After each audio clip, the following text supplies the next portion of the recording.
Yung Blue Ribbon Committee ni Erwin is questionable because yung leadership ni Erwin isa siya sa dapat imbestigahan tapos siya ang magiging head ng Blue Ribbon Committee. Niloloko na nila ng harap-harapan yung taong bayan pagkaganyan. Pinangalanan nga siya hindi lang 2 maleta, kundi 8 in total yung sinabi ng Marines na dineliver sa bahay niya. Papaano po yan? Kung sakali mang i-insist po talaga nitong grupo po ni Senator Erwin Tulfo na ituloy yung kanyang investigasyon din sa ilalim ng Blue Ribbon Committee at ipapatawag po ito hindi po dadalo itong Brave 18. Alam mo naman pong possible na mangyari kung ganun po. Wala silang power to arrest They are not legitimate. Yung OSAA o yung mga law enforcement, alam mo, dito tayo magkakaroon ng medyo in a difficult bind yung ating mga law enforcement kung sino yung susundin nila because the legal organization really is the one existing now. Ngayon, yung Blue Ribbon Committee ni Erwin is questionable because yung leadership ni Erwin isa siya sa dapat imbestigahan tapos siya ang magiging head ng Blue Ribbon Committee. Niloloko na nila ng harap-harapan yung taong bayan pagkaganyan. Pinangalanan nga siya hindi lang 2 maleta, kundi 8 in total yung sinabi ng Marines na dineliver sa bahay niya. Maliban sa mga paper bag na tinatanggap niya now and then. Ano yun tuwing matatapos yung hearing, I think they mentioned it already. Tuwing matatapos ang hearing ng Quadcom, pumupunta sila sa isang opisina. Paglabas nila, dala-dala nila yung puno ng yung paper bag na puno ng pera. That's 7 to 10 million yata yung sinabi, if I remember it right. So, kailangan imbestigahan ito. Ikaw nadinig mo naman ang kanyang declaration Huwag daw pakialaman ang flood control. Anong klaseng Blue Ribbon Committee yung meron ka? Hindi mo papakialaman. That's the main issue today. Diba? So, I don't think anyone should give legitimacy to this because it's not legitimate in the first place. Yung Blue Ribbon Committee ni Erwin is questionable because yung leadership ni Erwin isa siya sa dapat imbestigahan tapos siya ang magiging head ng Blue Ribbon Committee. Niloloko na nila ng harap-harapan yung taong bayan pagkaganyan. Pinangalanan nga siya hindi lang 2 maleta, kundi 8 in total yung sinabi ng Marines na dineliver sa bahay niya. Papaano po yan? Kung sakali mang i-insist po talaga nitong grupo po ni Senator Erwin Tulfo na ituloy yung kanyang investigasyon din sa ilalim ng Blue Ribbon Committee at ipapatawag po ito hindi po dadalo itong Brave 18. Alam mo naman pong possible na mangyari kung ganun po.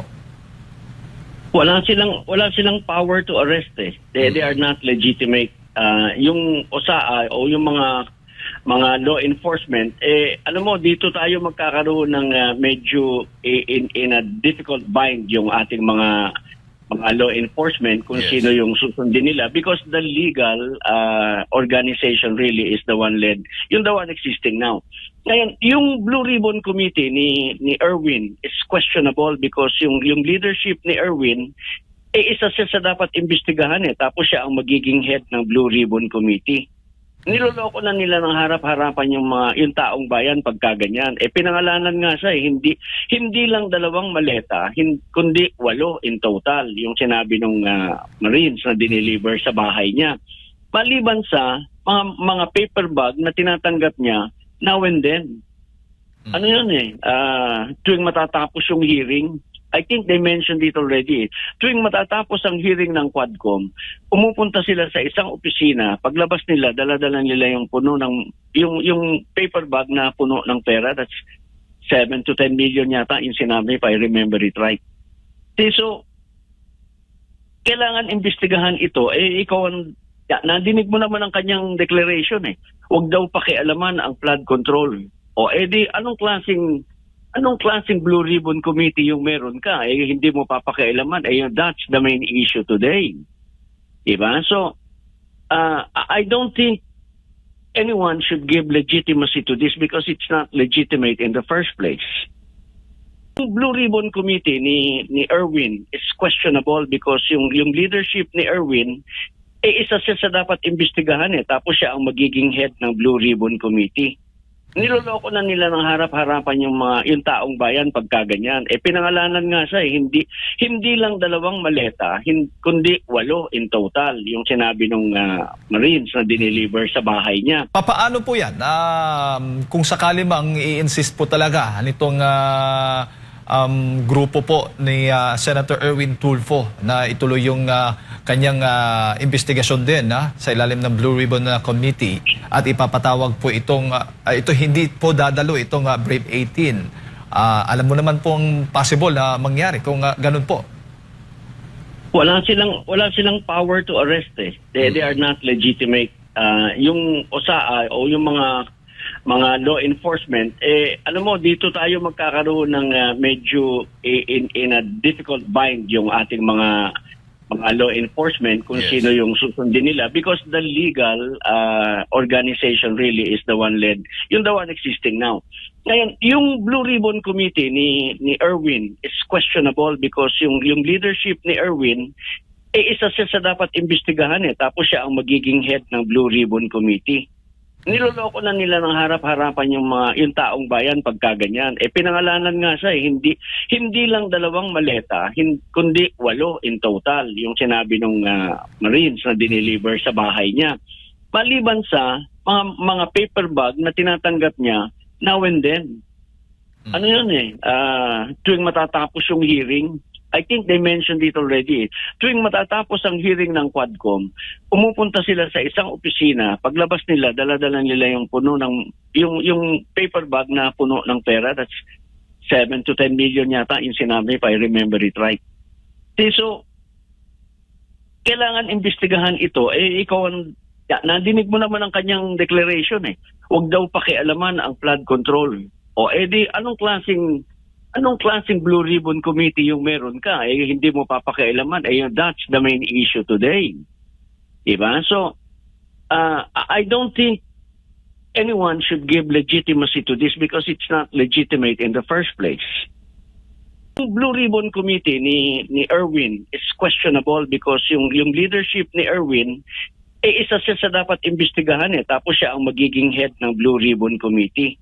Niloloko na nila ng harap-harapan yung taong bayan pagkaganyan. Pinangalanan nga siya hindi lang 2 maleta, kundi 8 in total yung sinabi ng Marines na dineliver sa bahay niya. Papaano po yan? Kung sakali mang i-insist po talaga nitong grupo po ni Senator Erwin Tulfo na ituloy yung kanyang investigasyon din sa ilalim ng Blue Ribbon Committee at ipapatawag po ito hindi po dadalo itong Brave 18. Alam mo naman pong possible na mangyari kung ganun po. Wala silang power to arrest They are not legitimate. Yung OSAA o yung mga law enforcement alam mo dito tayo magkakaroon ng medyo in a difficult bind yung ating mga law enforcement kung sino yung susundin nila because the legal organization really is the one existing now. Ngayon, yung Blue Ribbon Committee ni Erwin is questionable because yung leadership ni Erwin isa siya sa dapat imbestigahan tapos siya ang magiging head ng Blue Ribbon Committee. Niloloko na nila ng harap-harapan yung taong bayan pagkaganyan. Pinangalanan nga siya hindi lang 2 maleta, kundi 8 in total yung sinabi ng Marines na dineliver sa bahay niya. Maliban sa mga paper bag na tinatanggap niya now and then. Ano yun tuwing matatapos yung hearing, I think they mentioned it already. Tuwing matatapos ang hearing ng Quadcom, pumupunta sila sa isang opisina. Paglabas nila, dala-dala nila yung puno ng yung paper bag na puno ng pera. That's 7 to 10 million yata yung sinabi, if I remember it right. So, kailangan imbestigahan ito. Ikaw nadinig mo naman ang kanyang declaration Huwag daw pakialaman ang flood control. Anong klaseng Blue Ribbon Committee yung meron ka? Hindi mo papakialaman. That's the main issue today. Diba? So, I don't think anyone should give legitimacy to this because it's not legitimate in the first place.